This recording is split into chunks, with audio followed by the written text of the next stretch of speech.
So we have our next talk for the track 2 is How EDRs See Everything Until They Don't by Jacob Kalat. All right.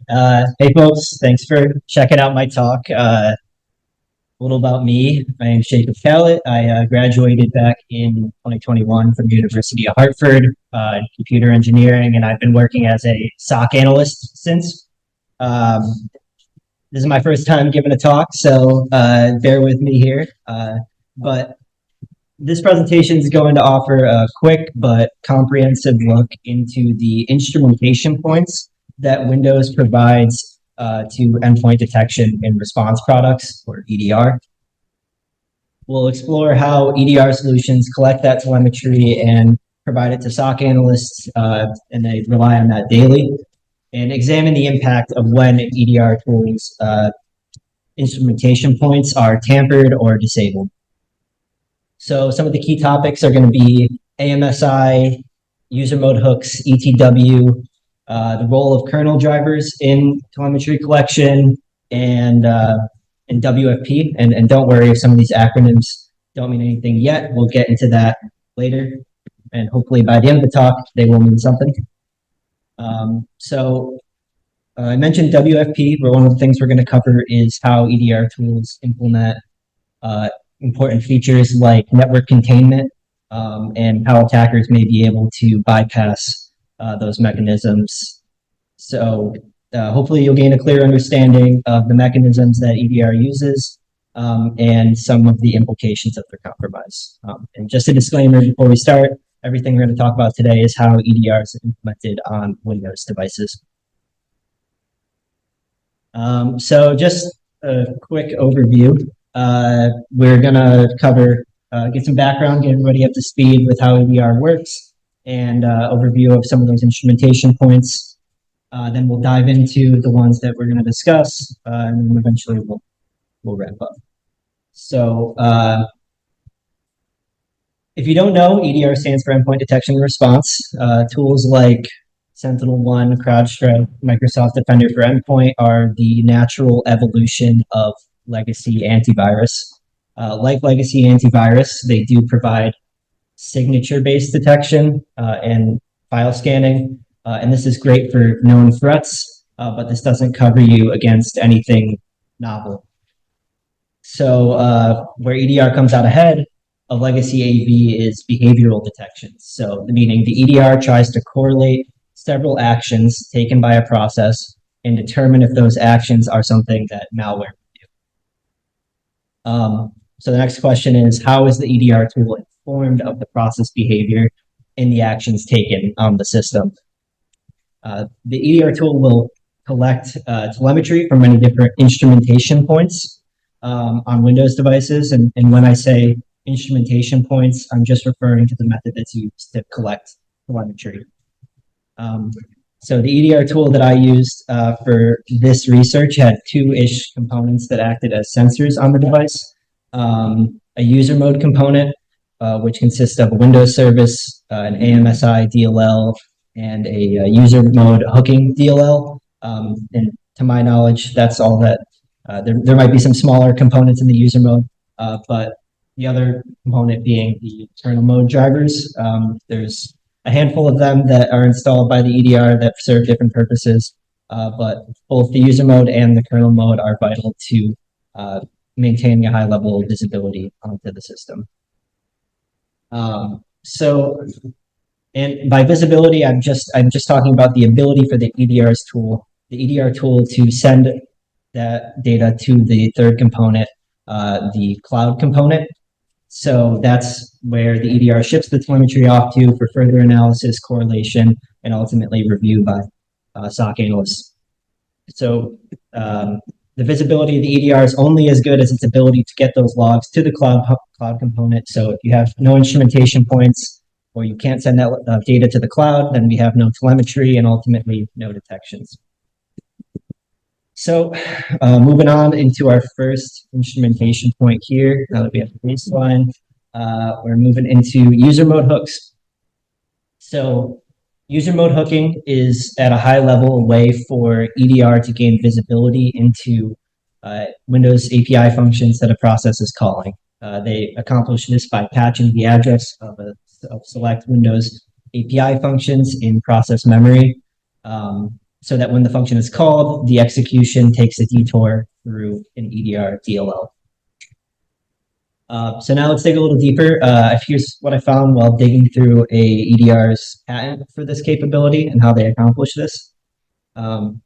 So when any user mode process loads a DLL that the EDR wants to hook, the kernel mode component of the EDR is notified of that image load event. The DLL is being loaded, the kernel mode component is notified, and then the kernel mode component will build an asynchronous procedure call, or APC, which is scheduled to the main thread of that process that's executed the next time it's scheduled.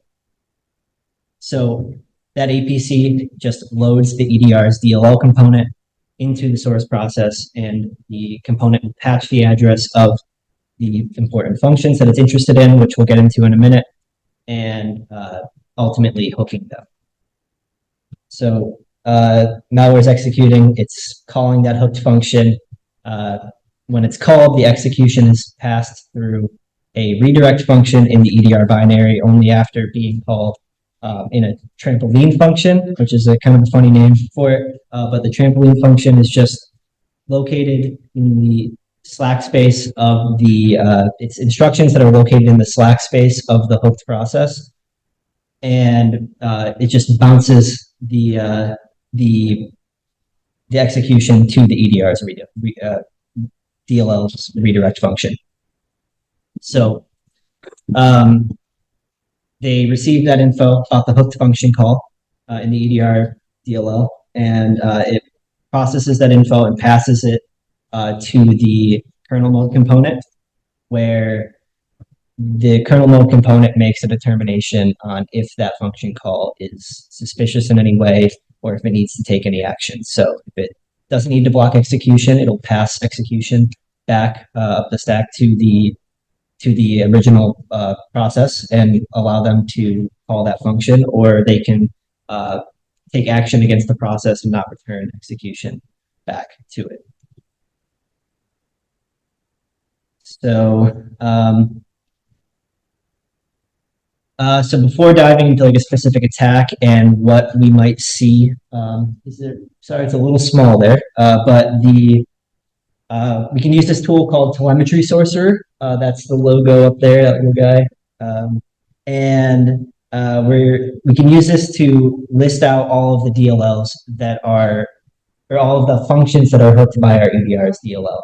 So up on the left column there, you can see that all the functions that we're hooking are in NTDLL, and we have a list of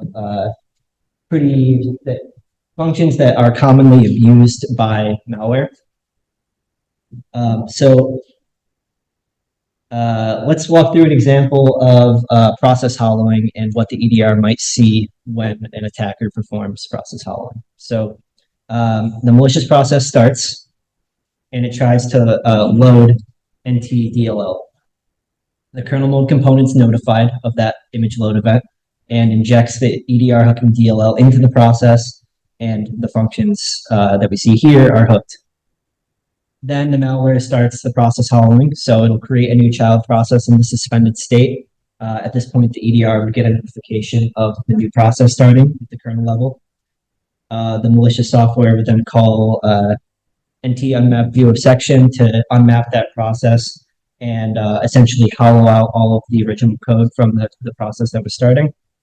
And then it might call allocate virtual memory to set a region to write the malicious code to in that remote process, and then write virtual memory to fill the malicious code into that region. And finally, to set your the context thread to get your start point, and then resume thread to start the execution of your malicious code in that remote process. So the important thing here is that we can see that allocate virtual memory is hooked. We have set context thread, get context thread, unmap view of section. All of our all of the functions that are used by malware to perform process hollowing. So if the EDR is paying attention, it will note that these functions are being called in order, and that behavior exhibits process hollowing. And if it's paying attention, it'll hopefully raise a detection. So let's move into some evasion techniques now. So I'm going to go over two common evasion techniques for bypassing user mode hooks. So we're going to one of the main ones is just manually reloading NTDLL or remapping the DLL. So because the version of the DLL that's in memory in the process, the functions are rewritten, the function addresses are rewritten to send you on that detour to the EDR's DLL. So what we can do is load up a new version of NTDLL into memory and a clean version from disk, and then write the contents of that clean NTDLL .text section into the hooked NTDLL's .text section in memory, overwriting the user mode hooks, and then being able to directly call those functions. A more foolproof way would be to do direct syscall invocation. So if the functions are hooked, you can just bypass the function and go straight to the syscall. All those NT functions that are hooked are essentially just wrappers for syscalls. So if we know the syscall number and the parameters, we can just directly implement the syscall stub without ever having to interact with NTDL. So that's user mode hooks. We're going to move into AMSI now, or the anti-malware scan interface. So AMSI is an API developed by Microsoft that allows developers to essentially opt into sending content to endpoint security agents.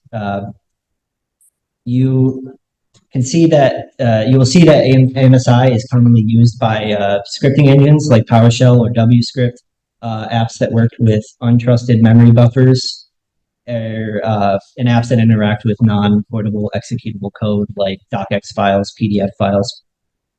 So AMSI is already integrated into many common Windows components that are used: PowerShell, .NET, JavaScript interpreters, Visual Basic script interpreters, and the list goes on. This became a necessity back around 2015 when fileless and script-based malware became a lot more prevalent. The debut of Empire kind of pushed the file and script-based malware into the mainstream. This Microsoft came head on with this. So how does it work? First time at the time of installation, the EDR will register an in-process COM server with Windows. So first it sets up the COM class under the registry tab, the first one there, setting the value of in-process server to be our EDR's AMSI DLL. And then the second one is registering that COM class with AMSI. So it's saying it registers the COM class so that AMSI knows that when we need to perform scanning, we're going to use that EDR's DLL. So if you have an EDR product, I encourage you to take a look under there and poke around at their DLL for AMSI.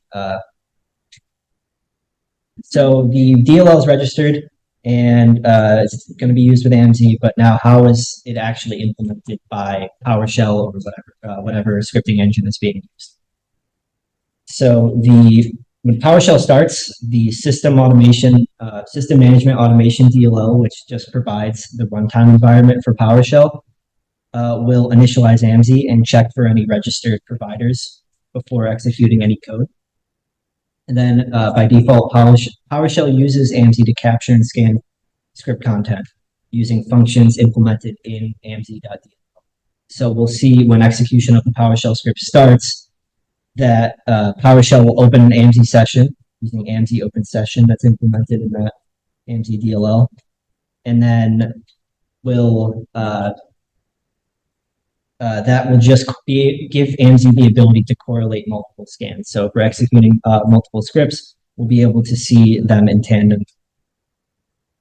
Then it invokes the AMSI scan buffer, which is just passing the script content as a parameter, and it will do some input validation before calling the AMSI scan function, which just iterates over the registered providers and then invokes the scan function that's exported by the AMSI provider's DLL.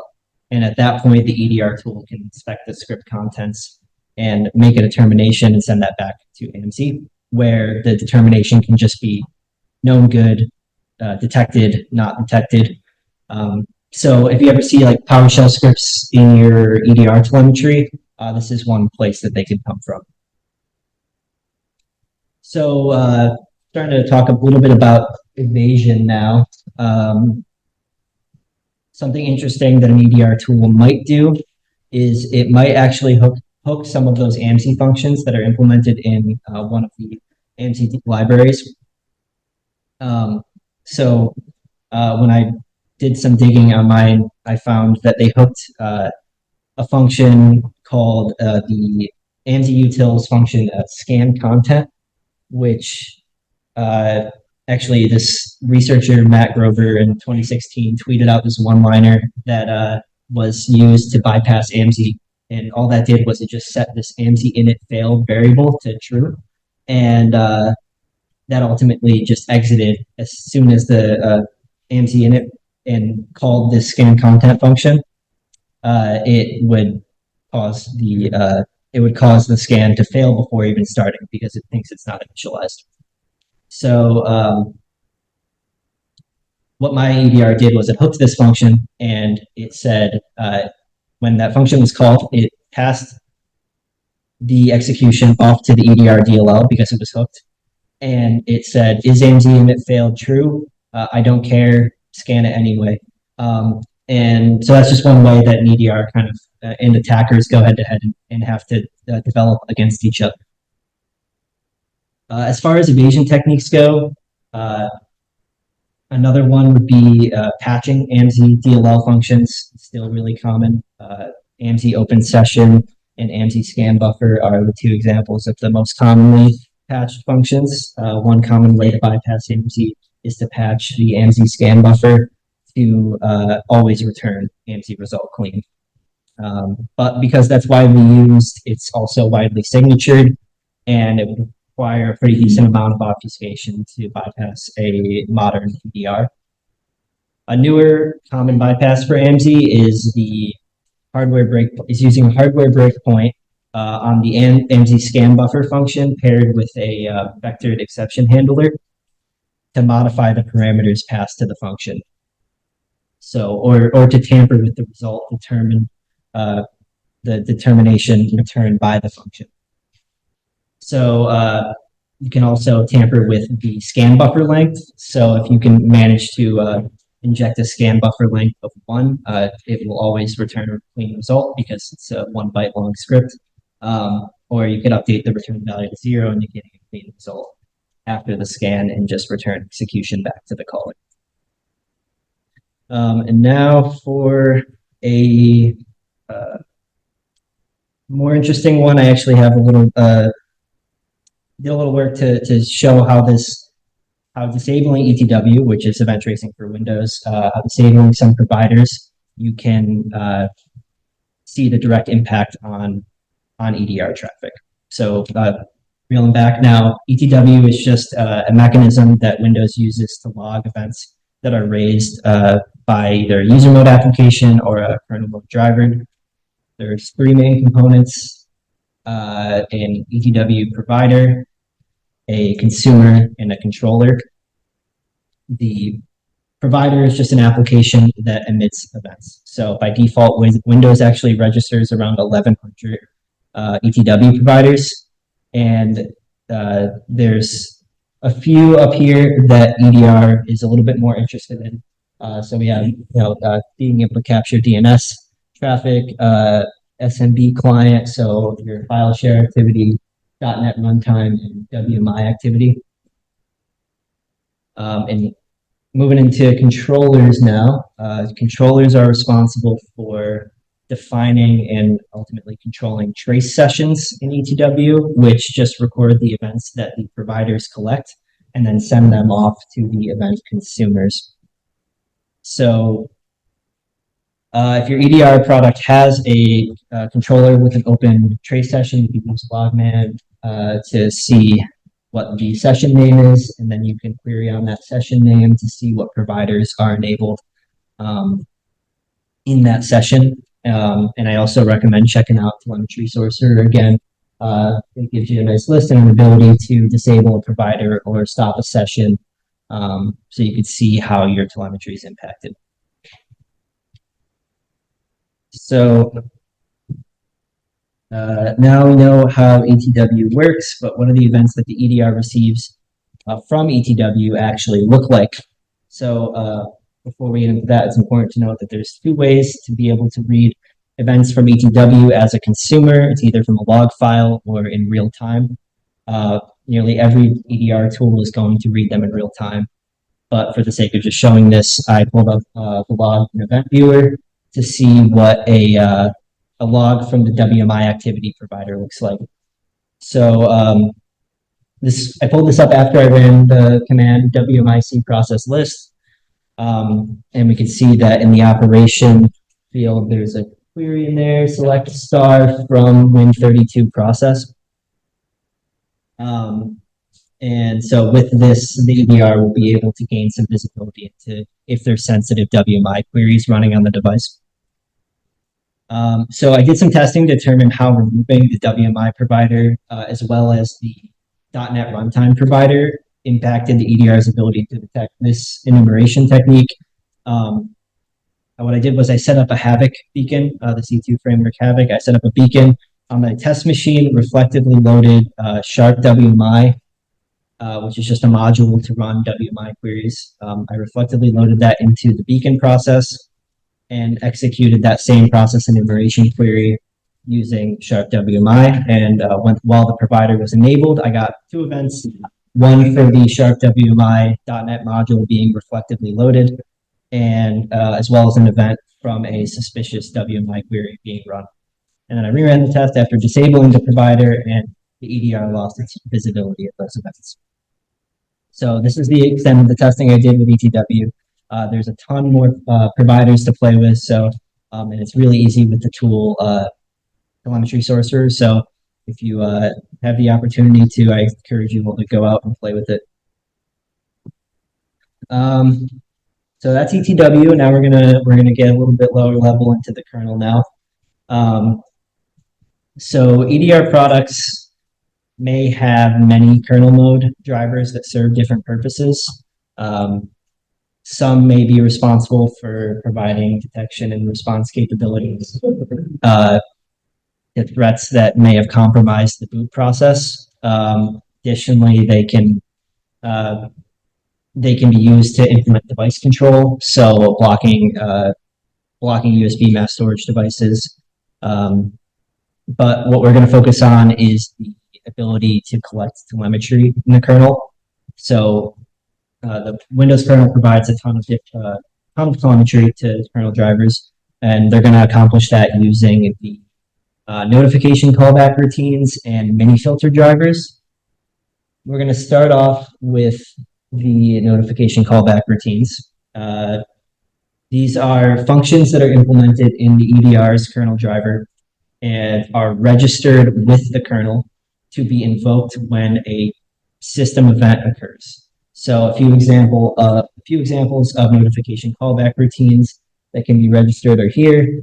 So like you said, the EDR's kernel driver will create and implement a function to be invoked whenever a process creation event occurs, or a thread creation, image load.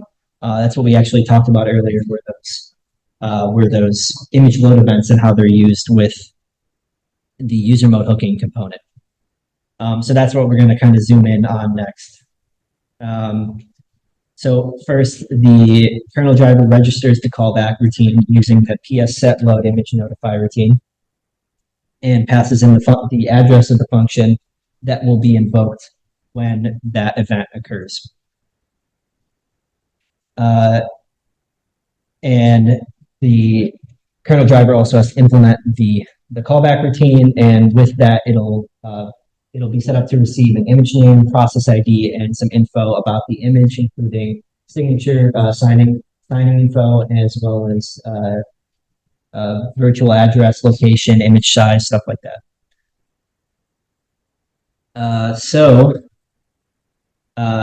After it receives say an image is loaded, and after it receives that callback routine, it's the EDR's prerogative to do what they will with that info. So they can, like we said, invoke the user mode hooking process, or they can also use it to log your image load events to the telemetry to your cloud component.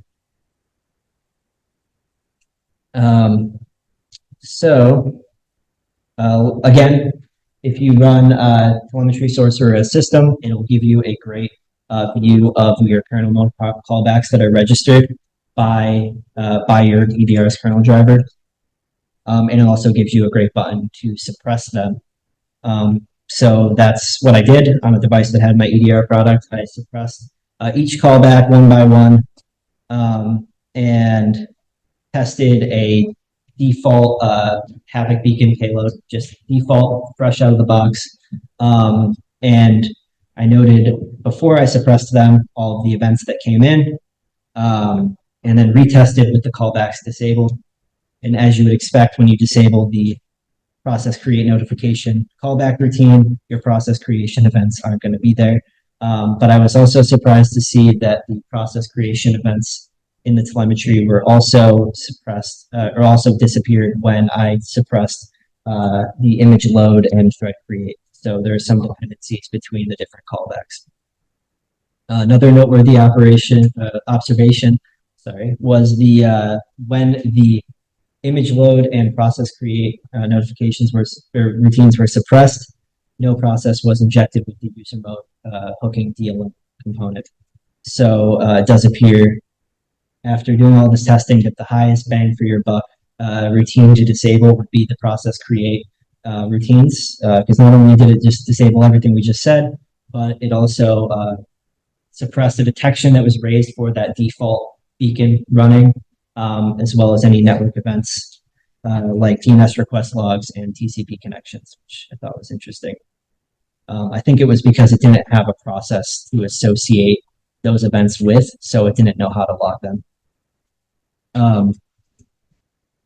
I did some additional testing with other callback routines, but I don't think we have time to dig into all the different use cases. So I'm just going to move on. You could talk to me later if you want to know more about it. Moving into the file system, mini filter drivers now, or mini filters. They're used by endpoint security products to modify file system event or to monitor file system events. The image on the right there shows your mini filter architecture.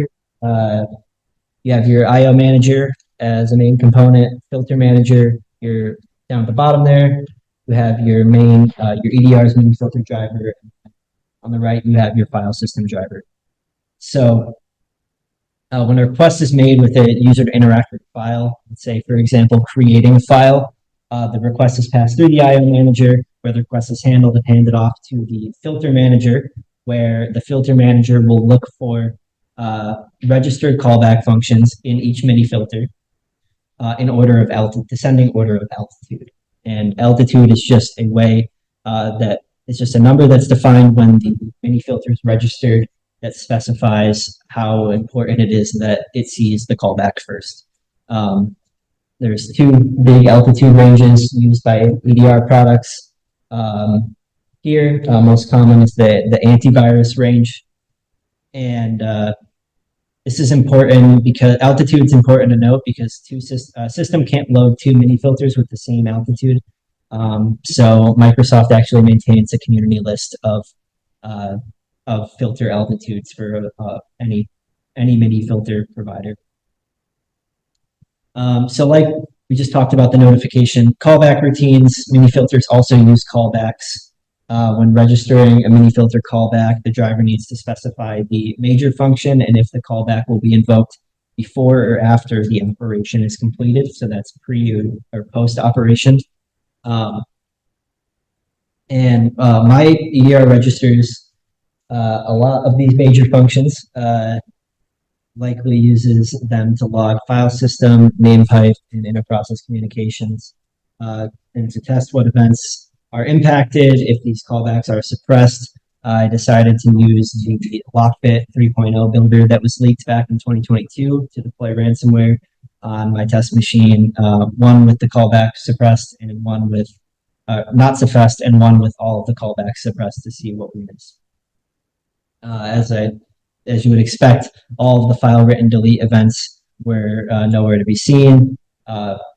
Detections for ransomware file access patterns were also nowhere to be seen.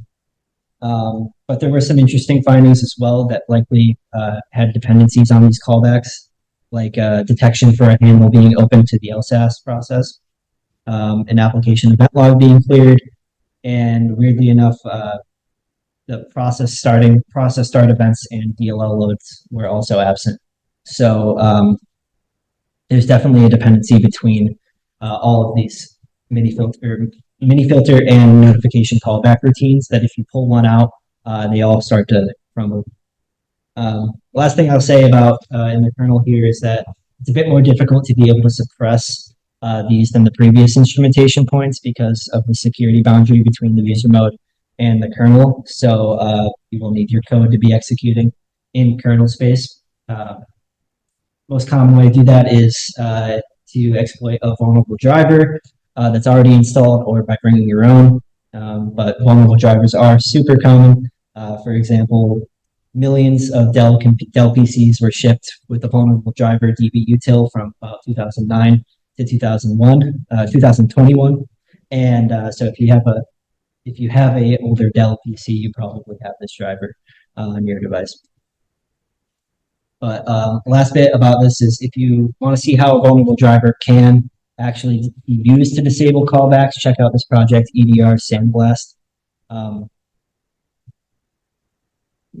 To the last topic, WFP. What are we doing on time? So WFP is a platform that Windows provides that allows external software vendors to modify, monitor, and filter TCP/IP traffic. So I used the tool WFP Explorer to find the EDR I was researching with, use this functionality. It uses it to likely to log incoming and outbound network connections, implement host-based firewall capabilities, and network contained devices. So the WFP architecture is a bit complicated, so we're just going to abstract a few of the components that are relevant today. A WFP provider is one of our main components. It's provides WFP provider is just an object that is used solely for management purposes. It's upon creation of a filter, you can specify a provider key, and that just associates the filter with, in this case, the EDR service. And then there's filters. So WFP uses the WFP filtering engine, which consists of a user mode component, kernel mode component, and together they perform the network filtering operations that map loosely to the operating system's networking step layers. So yeah,